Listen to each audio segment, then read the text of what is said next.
বিরোধীদের বিক্ষোভের জেরে লোকসভার আসন পুনর্বিন্যাস বিল নিয়ে চিন্তায় কেন্দ্র। ডিলিমিটেশনের সমর্থন চেয়ে রাহুল গান্ধীর দ্বারস্থ মোদী সরকার। অনুরোধ পত্র পাঠ খারিজ করে 2 শর্ত দিলেন বিরোধী দলনেতা। বুধবার রাহুল গান্ধীর সঙ্গে দেখা করেন সংসদ বিষয়ক মন্ত্রী কিরেন রিজিজু। 2 শর্তে অনড় বিরোধীরা মেলেনি সমঝোতার ইঙ্গিত। লোকসভার বিরোধী দলনেতার সঙ্গে মন্ত্রীর 1 ঘন্টার বৈঠকেও মিলল না কোনো রফা সূত্র। গুরুত্বপূর্ণ বিলের ভবিষ্যৎ নিয়ে বাড়ছে রাজনৈতিক জল্পনা। বিরোধীদের লাগাতার বিক্ষোভে কার্যত অচল সংসদ। আর এই অচলাবস্থার মধ্যে লোকসভার আসন পুনর্বিন্যাস বিল নিয়ে কেন্দ্রের সামনে তৈরি হয়েছে নতুন রাজনৈতিক চ্যালেঞ্জ।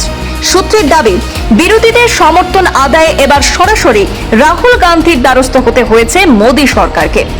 আজ বুধবার সংসদ বিষয়ক মন্ত্রী কিরেন রিজিজু প্রায় 1 ঘন্টা বৈঠক করেন লোকসভার বিরোধী দলনেতা রাহুল গান্ধীর সঙ্গে।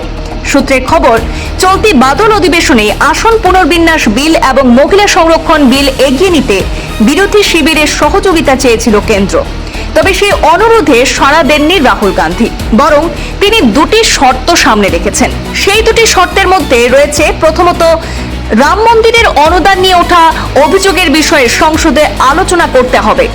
দ্বিতীয়ত, 20 জুলাই পড়ুয়াদের আন্দোলনের সময় পুলিশের ভূমিকা নিয়ে কেন্দ্রীয় স্বরাষ্ট্রমন্ত্রী অমিত শাহকে সংসদে বিবৃতি দিতে হবে। সূত্রের দাবি, এই 2 বিষয়ে পদক্ষেপ না হলে সংসদের অচলাবস্থা কাটানো সম্ভব নয় বলে স্পষ্ট জানিয়ে দেন তিনি। এরপর কিরেন রিজিজু লোকসভার স্পিকার ওম বিড়লা এবং পরে অমিত শাহর সঙ্গেও বৈঠক করেছেন। তবে এখনো পর্যন্ত কোনো সমঝোতার ইঙ্গিত পাওয়া যায়নি। এদিকে আসন পুনর্বিন্যাস বিল পাশ করতে সংসদের উভয় কক্ষে 2/3 সমর্থন প্রয়োজন। তাই বিরোধীদের সহযোগিতা আদায় সরকারের কাছে রাজনৈতিক গুরুত্বপূর্ণ বিষয় হয়ে উঠেছে বলে মনে করা হচ্ছে। কিন্তু বিরোধীরা তাদের নিজেদের অবস্থানে অনড় থাকায় বিলের ভবিষ্যৎ এবং বাদল অধিবেশনের অগ্রগতি নিয়ে জল্পনা আরো তীব্র হয়েছে। সংসদের ভেতরে এবং বাইরে বিরোধী জোটের বিক্ষোভ লাগাতার অব্যাহত রয়েছে। প্রায় প্রতিদিনই বিক্ষোভ সামিল হয়েছেন বিরোধী সাংসদরা। রাম মন্দিরের অনুদান সংক্রান্ত অভিযোগ এবং নিট আন্দোলন ইস্যুতে সরকারকে ঘিরে লাগাতার চাপ বজায় রাখার কৌশল নিয়েছে বিরোধীরা। এর জেরে আজ বুধবারও একাধিকবার লোকসভা এবং রাজ্যসভার অধিবেশন মুলতবি করতে হয়েছে। সব মিলিয়ে বাদল অধিবেশনের মাঝপথে এসে রাজনৈতিক সমীকরণ আরো জটিল হয়ে গেছে।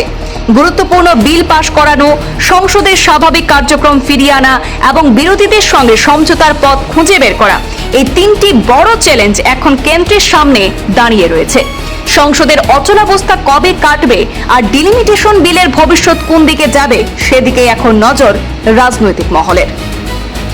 ব্যুরো রিপোর্ট, পূর্বাঞ্চল প্রতিদিন।